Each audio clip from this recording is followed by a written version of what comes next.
Has the game ever had the potential to cause you immense and eternal suffering?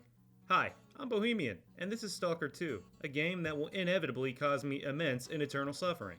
So why a Makarov run anyway? Well, mostly because I apparently hate myself, but also I was inspired by the fact that all the first-person cutscenes are of Skiff using a Makarov in some capacity anyway. I don't want to go over like a big 30-minute introduction or anything, so let's just go ahead and get into the rules. You can only use the Makarov to deal direct damage, no throwing grenades to kill or hurt enemies, and you have to avoid friendlies getting kills as much as possible.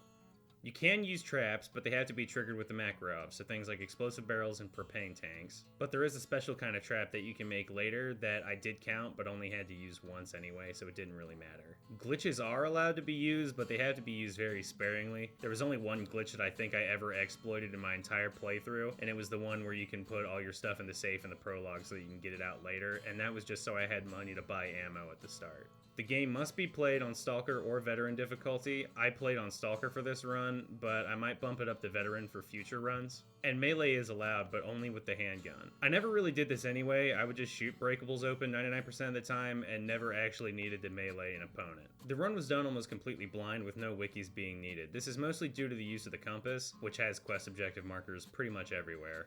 And so that leads me into the question, would I recommend the run? And no, absolutely not. For the first half of the game, ammo was sort of scarce, but that was mostly because mutants took way too many bullets to kill, and I was playing on patch 1.0 up until like the last hour of the game. The second half of the game started off pretty promising since ammo was more widely available and I was making insane amounts of money, and since you can sell everything, money becomes no issue until really the second half anyway. The end of the game though was a nightmare, and most enemies took headshots at close range before falling asleep. And so now that we have all that covered, let's go ahead and get into the actual run. Oh, also, spoilers, obviously. The prologue isn't super interesting since you can skip most of it, but here's a quick rundown. I came home to my apartment getting blown up, making me a hobo, looted the victims of a static electricity incident, they should have grounded themselves first, and exited a poop tunnel. Believe me when I say, by the way, that poop tunnels are going to become a mainstay of this game. You'll see. I saw a couple guys get eaten by air, looted the dead, and played on Windows XP. I used my unbeatable bobbing and weaving skills to dodge the air that killed those two soldiers earlier, and got my first taste of real human-to-human combat. This is just a preview of the nonsense that is to come, and this gun is absolutely fucking terrible unless you get headshots, which is hard a lot of the time because of the terrible iron sights, and also it was nighttime. I then found the most important stash of the run, and just in case you didn't know, you can stash all of the loot you get in the prologue here, and this is how we'll get some good money to buy ammo in the early game, and trust me, we're gonna need it. I sucked up the final goop puddle and then ran into some bullies who wanted it all to themselves, manifested an AK out of nowhere, and got knocked out by a man who murders birds. I met the guy who invented earthquakes and made my way back to the stash where all my prologue loot was just hanging out. I then helped the man who was getting harassed by the IRS and found a guy who would give me one of the few side quests I'd complete in the entire game. Got some sick loot, including a suppressor for my Makarov, and then went to the start of town to get a Ubisoft tier cutscene. I asked a bartender about a soldering iron, finally sold my loot and bought some ammo, and then decided that if I was going to be using this piece of garbage weapon for a while, that I might as well upgrade it. So I talked to a technician who has a hard time walking to upgrade my pistol with all the upgrades. Opened my PDA to look at all the side quests that I wasn't going to be doing this run, and finally, after 40 minutes of gameplay, got out into the world. This is where we're really going to get into some summarization because this playthrough is 28 hours long and I don't have time to cover events every 3 minutes. I found myself in a grain mill with things in it that weren't grain, got threatened, roleplayed as the ATF, handed over the thing to the guy to get the money, entered a spooky dungeon, got the thing I needed, and then went into an acid sewer. Roleplayed as the cartel and shot some rats, and finally got my first real suit upgrade. Then I got to meet the most monstrous enemy of all, a gamer named Soldering Iron. Then I took backshots from the boys in green, and ran the hell away from this place after killing everyone inside. I sidetracked and took a cool ball from a water park in the zone, ate a table sausage, and got my next task. Then I came across the coolest frat party ever seen and got into another combat encounter. Look, I know I haven't focused too much on the actual Makarov at this point, but that's just because the first couple hours of this game aren't super combat heavy. But look at this footage. I'm getting absolutely pummeled and can't do anything to the enemy unless they're super close range. And we're only at the start of this game, and these guys are starting to take multiple headshots at the dome and not breaking a sweat. Words seriously cannot describe how much of a piece of shit this weapon is. It's so bad. I couldn't imagine having done this run at Stalker difficulty. And I'm dreading my next run, which will probably be on that setting. One of the worst things is that enemies basically never drop the ammo you need because they're smart enough to know how god-awful this fucking gun is. All of these factors only get worse as time goes on, and don't even get me started on bloodsuckers. These things are horrendous to fight against, and we're talking at least 30 bullets if you hit all your shots, but hitting all of your shots is basically impossible, so we're left with spending easily 80 rounds on a bloodsucker in the early game, mostly because everything is super frantic because you're gonna die pretty quickly. So after all that nightmarish nonsense, I finally got to my next quest objective and talked to a guy who was clearly named after insert celebrity name here, and then he sent me to go down to some lab and grab stuff that he needs. Finally got back to the base I was trying to clear out for this mission and saved a guy known for running in a zigzag formation, and then showed off how good my combat prowess with this junk box is. On one of these bodies was easily the best piece of armor in the early game. It was basically unable to be replaced for a pretty long time, basically right up until the second half of the game. Crazily, I found 2 more sets of the armor and abandoned my quest for a while to go back to the starter town and sell this loot off. I needed to top off on ammo too because I was running pretty damn low. So I got to my objective and politely asked these kind gentlemen to leave me alone, and let an old sewer wizard tell me that I'm a very special boy. I was directed to a place called the Slag Heap, which to me isn't very polite because I thought she was very pretty in an Eastern European architecture kind of way, and found a nerd named Diode who told me to, you guessed it, check out his workshop for some plans because, oh yeah, we're trying to find the scanner that I lost in the prologue. I kind of forgot about that between all the bandit murder and sewer wizards I've been meeting. Funnily enough, we don't actually have to grab the scanner in Diode's workshop since it's having a bit of a mental breakdown, but as long as it's there, Diode's happy. Which he is happy, by the way, or at least he seems to be? I don't know, I can't tell with these Eastern European types, they always look so damn miserable. He tells us to go up to the top of the heap, and then we get to see Earthquake Boy again, this time singing K-pop. Or at least I think it's K-pop, I'm not really sure. All I know is that there's a stash up there that I'm supposed to loot. I made my way to the maze, or labyrinth?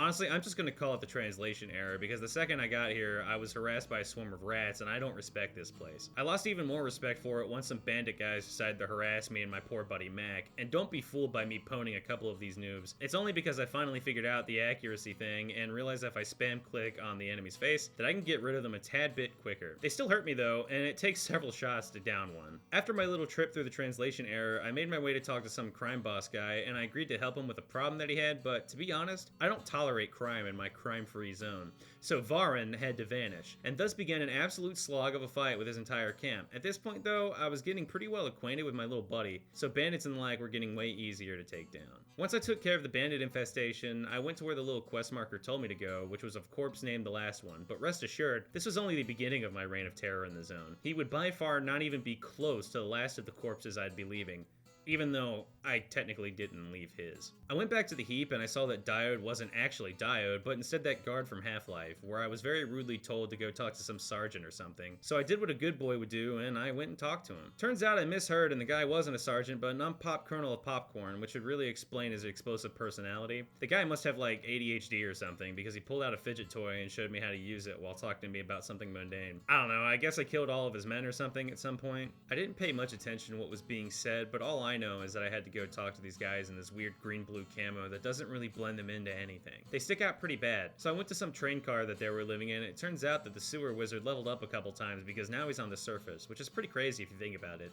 That guy knows how to metagame. At the end of his little necromancer demonstration, he told me that he wanted me to go talk to some rock worshippers who lost their cool rock a while ago. Apparently they live on an island now, which is weird because last I checked, islands have water around them, not rocks. On my way over to the island, I came across what is genuinely one of the most annoying and hard to kill enemies in the game. Cats. They do a ton of damage and can inflict sleep later. They make you bleed with almost every attack and can genuinely take several dozen direct hits to kill with the Makarov. I hated every single cat encounter in the game. The game, from here, becomes a lot of back and forth, so here's a quick speed run. Talk to the guy at the gate, watch a dude threaten a priest, go knee deep in an anomaly field, which is in a toxic waste warehouse for some reason, deactivate another scanner, talk to the king of the Monotonians, talk to a scientist who talks about nothing, shoot some zombies, get attacked by bandits that you can barely see, talk to a guy who names himself after his favorite kind of cable, make your way into another sewer, kill sewer zombies, fight this asshole, get jumped by an Overwatch character, put him in the mud where he belongs, go back to where you originally got the quest from, and listen to an ideological debate between based Faust and the cringe Strider. Watch as several people eat the red pill and follow Faust into an mission like the base chads that they are. This sounds real quick and dirty, but this quest took me over 90 minutes, and a good part of that was having to resupply at a starter town and the ugly ex-wife heap, because mutants take so much ammo. I'm not even close to covering every time I went to a trader to get more ammo, but this early game was miserable because they throw mutants at you all the time. And pre-patch, this was just resource intensive. It was still fun though, at the time. Anyway, now I needed to talk to a famous Elder Scrolls Argonian, takes long steps, and get my next task in a gun that I can't use. From here, the game starts letting you know that you can expect to be traversing large parts of the map on foot. Yes, I know that fast travel exists, but you can't fast travel between points that you haven't discovered, which makes sense, and often there's not a settlement nearby that has fast travel close enough to an objective. That's alright though, because it's time for another sewer mission, baby. While you watch this terrible aim of mine, I want to explain something. We're pretty deep in this video's runtime now, right? Well, we're not even close to finished with the game. This is only 6 hours into my footage, and I recorded my entire playthrough, and we have another 22 hours to go. I don't want this video to be 6 million hours long, especially with it being my first, so I'm gonna go ahead and cut tons of things out, but bear with me, I'll try to keep it all coherent. So, we got the ultralight from the basement sewer and plugged it into the lighthouse, marched to a camp to harass the wizard, bullied a nerd's equipment, brought back some data to the fun police for our own personal gain, killed some bloodsuckers in a basement, and then got told to go mingle with bandits across the map to try and find some shithole called Clear Sky, hunting the entire fucking ecosystem, found a guy who knocked me out in a prologue and definitely didn't murk him, had a bubble bath in the swamps, turned off some headache machines, and watched the cool priest become less cool by talking about his dead friends. I told the sewer wizard and Argonian that the scientists aren't very nice people, arrived at Tesla HQ, despaired at the fact that I needed to play in another fucking sewer, showed some rats who the real boss is, got ganked by a cheater, got ganked by a cat, got administered the hunter's exam by a bloodsucker, and got the good suck. Then I talked to a big rock, had an illusion that I could take on the fun police, met a blonde lady from Wolfenstein, and joined up with a Chad who threatened the priest earlier. I might have gotten shot a few times, got stepped on by an Argonian, and somehow survived and joined a Call of Duty war zone right outside. Then I met up with Earthquake Boy outside, got sent to scour yet another fucking sewer, went back to the starter town to find out that it got absolutely game ended, and met up with the sewer wizard again who said we were gonna need to blow up the fun police. Got ambushed by dogs on steroids, met up with the land wizard who was demoted back to sewer wizard because of his shitty plan to get rid of a chunk of fun police, fought a gauntlet of meanie Lithians, and then talked to a big nerd who wanted me to travel across the world for whatever reason. Finally had the opportunity to actually use fast travel to get where I needed to go, and then got directed to Earthquake Boy again. Now, this is where we need to take another aside while this conversation plays out in the background. This quest is about the halfway mark. Enemies are now consistently heavily armored, and ammo is getting spent at rates previously unseen. That was nothing compared to the frustration of this quest. I don't know if they fixed it this most recent patch, but the mission is completely broken. Sort of. Basically, you need to go kill a pseudodog or bloodsucker at the boathouse north of the Wild Island and grab the collar that he needs before talking to him. Then I was enlisted to go talk to this old geezer about some MacGuffin that I needed, and he sat me down with him to drink pure ethanol. Can you guess where he sent me? Wrong again. It wasn't a sewer this time. It was a warehouse. But then this guy sent me to a sewer, and so I mean, yeah. It's mostly okay though because there were meanie Lithians in the sewer, which was much better than fighting mutants. So then I went back to the old geezer and he got mad at me for wanting to get rid of this Faust guy, but I didn't really care. He was like super annoying, so he had to go. Got into some conflict with the locals, got into more conflict with the locals, got into even more, just kidding, went sewer jumping again. Showed hordes of rats why I only need 2 bullets. This time I really did get into even more conflict with the locals, and realized I'm actually very low IQ with this boss fight. Alright, so this requires some explaining. I feel like an idiot, but there's these 3 things hanging around on the rooftop which are creating clones of Faust, but the problem is that I didn't realize you had to shoot them. I promise you that I shot one of them a couple times to no avail. I guess it just wasn't enough. I also swear that I saw them taking damage when you killed his clones when they were around the devices, but it turns out that was just the machine spawning in the clones, and it was actually taking damage from monolith grenade spam. When the real Faust shows up, you need to shoot the lantern on his hip to make him vulnerable to where you can actually get in and fill him with lead to end the fight. Then he teleports you up to where I guess he's storing his real consciousness and turns into the Electro guy from Amazing Spider-Man, so that's pretty cool, I guess. After that arc, I went back to STC Malachite, yeah, that's a place by the way, forgot to mention that, and bought a cool new armor set to finally replace the armor I'd gotten like 12 hours ago by that point. So now we're in the final third of the game, and there's only 10 hours of gameplay left, and we're introduced to this guy called the Representative, some big dude from the previous games, I don't know, check the wiki. And it's revealed to us that the sewer wizard is actually a sewer cleric because he worships the damn thing. This is also the point in the game where the combat gets really dicey because enemies are graduated out of heavy armor and are now consistently wearing exosuits, meaning that they can take 5 or 6 headshots before getting taken down. The fun police are assaulting our chat with a big green head, and we need to tell them that fun is actually pretty cool. Then the sewer cleric sends us on another task to find some guy who used to roll with some bigwig called Strellick, and that we only have one lead to him, a guy named Doctor, and the locals of the Red Forest aren't very fond of him. We find some amateur at the place where the doctor might have been, and I get what I need from him, and then give him the ultimate peace, suffering until he meets a painful end. I finally meet the doctor, and he has our old Argonian friend hostage. He sends me on a quest to go get some regenerator doohickey from the meanie Lithians, but asks us not to kill anyone. Yeah, as if. On the bright side though, I finally got my first exosuit, so there's that. I, once again, got sent to another basement or sewer area that I needed to clear out for the main story. At this point in the run, I was getting pretty tired of them, not because they're bad areas or anything, it just felt like that a good chunk of the story was underground, and these places kind of suck when you're an idiot like me who's trying to beat the game with the second shittiest gun in the game. I got the device that Doctor asked for and then returned to his house in the Red Forest and accidentally walked in on a very intimate moment between him and our Argonian friend. Thankfully though, the Doctor isn't a complete idiot and only waited about 10 seconds while I was being strangled to intervene. Then, the worst thing happened. He sent me to the fucking cordon to go track down a cartridge that would help us achieve our goals, which aren't even completely clear right now. But the cordon is all the way on the other side of the fucking map. So that journey was in and of itself pretty long. I'm not kidding when I say it was legit a 30-minute walk in my exosuit. Although that was accidentally self-inflicted since I know that if I went just a little bit north, I would have been able to grab a sprint mod for it. Whoops. It was worth it though because I met my boy Sidorovich, thank God, finally. Surely he wouldn't— well, at least it wasn't a sewer or basement this time, just a tunnel that kind of smells like a sewer. After destroying all the fine gentlemen inside, I met a not at all shady guy who said that he had a map in his head of the place that I needed to be, which definitely isn't a very schizophrenic thing to say. Then I had to fight another duo of bloodsuckers, played with electricity, and then began the second hardest fight in the entire game. The pseudo-giant fight can, respectfully, get fucked. I can't believe they make you fight one in this game. It's cool, don't get me wrong, but I was dreadfully unprepared for this. I had an exosuit that couldn't sprint, so all of his ground attacks could knock me down, and the damage was nuts. If I could outrun him, it would have been okay, but I also didn't know if I had close to enough ammo to even handle this. I died a couple times, and maybe after 20 minutes of trying this fight, I had to get creative. There's red barrels all over the arena that you can blow up to deal damage, which is well within the rules to use so long as I detonate them with a Makarov, but there's a trick that I learned just before the fight that pretty much saved the run, or at least the save file in a couple hours of progress. Check this out. Did you catch that? You can shoot the grenades that detonate them. I was lucky enough to have 13 grenades in my inventory and barely had enough time to get them on the ground, and I couldn't even get a good angle to shoot them.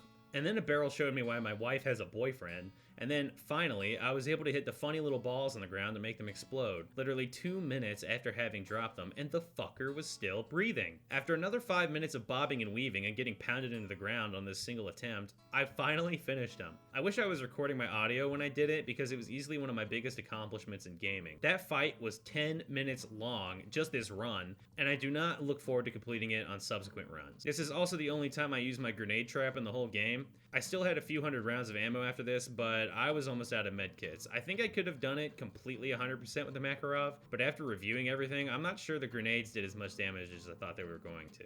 So anyway, then I got accosted by a man with a hairline receding worse than mine, and dropped like 4 plot twists on me all at once. Had the wall say hello to me, pulled a feel-good cartridge out of the container like the good dog that I am, journeyed all the way out to some station of my favorite of nature's toilet bowls, swamps, shot some more cheating bastards, in a sewer again, and stepped into a pod where I had a civil discussion with the Argonian friend that I had made earlier. I got pulled out and told the sewer cleric that his dream was actually a prison, and he wasn't a very big fan of that. I had to fight my way out of here, escaped, and figured out that my next objective was all the way across the map. Remember, I don't have sprint in my exosuit yet. After 20 minutes of walking, I finally reached my objective, went in, and I was thinking that I was finally approaching the end of the game. I picked another fight with the fun police, went into yet another fucking basement, where the enemies now consistently have tougher exosuits, talked to Strellick through a dead man's eyes, and then got sent to prison. A dude who I screwed over earlier in the game gave me the key out of the cell. I got my shit back from the fun police, and then finally escaped jail like a pro. Definitely no combat happening at all. And once again, I had to trudge through the entire map without sprint, just to talk to a couple dudes who wanted me to go finding more shit for them, because no one in this game can apparently do anything on their own. And finally, got sprint on my exosuit, and then had to absolutely massacre some more meanie Lithians. I talked to Earthquake Boy again, got to see a tornado, which was pretty cool, got pwned by more monolith soldiers, and just to talk to a guy named Spirit, named as such because he wasn't going to be on this earth much longer. Then I went to a bunker that had fun police trying to blow it up, got told that I could finally enter Pripyat, just to get nuked at the quest objective by dudes who take 6 headshots to kill. Talked to Earthquake Boy yet again because reasons. I honestly have no clue how he got here before I did. Did some pest control, fought some zombies and a necromancer, and told Commander Poopy Pants that I would go with his men to a hotel for fun times that are definitely family friendly and definitely not an ambush. Got ambushed anyway by the fun police, went window shopping, found the point of no return, and would you believe me if I told you that the point of no return was a sewer level?